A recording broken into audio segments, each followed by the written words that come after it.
যেই নবীরে নামাজের তাশাহুদে বসে সালাতু সালাম করে শোনা, যে নবীর জন্য দেহের তাজা রক্ত আমরা বিলিয়ে দিতে রাজি, ওই নবীর কবরের সামনে যে যখন দাঁড়াবেন আর ভাববেন আমার আর নবীর থেকে ব্যবধান 5-6 হাত, এইখানে আমার নবী শুয়ে আছে, এইখানে আমি, আপনি কি ধৈর্য ধারণ করতে পারবেন? কথা বলেন, নিজেকে সামলে রাখতে পারবেন?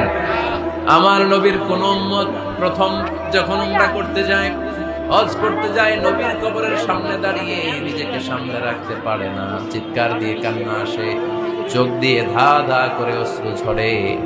যেই নবীর ভালোবাসা আমার হৃদয়ের মধ্যখানে, আমার নবী নাকি শোয়া আছে এই জায়গায়, এই জায়গায় আমার নবী শোয়া, সহ্য হয় না, বুক ফেটে চিৎকার আসে, কিন্তু চিৎকার দেয়া যায় না। কারণ যে আয়াতের তাফসীর আপনাদেরকে শোনাচ্ছি, এই আয়াতটা বিশ্বনবীর কবরের উপরে লেখা, লা তারফাউ আসওয়াতাকুম ফাওকা সাওতিন নবী, তুমি নবীর দরবারে এসেছো, এখানে বড় গলায় আওয়াজ করে কোনো কথা বলা যাবে না, চিল্লায় বলেন ঠিক কি না?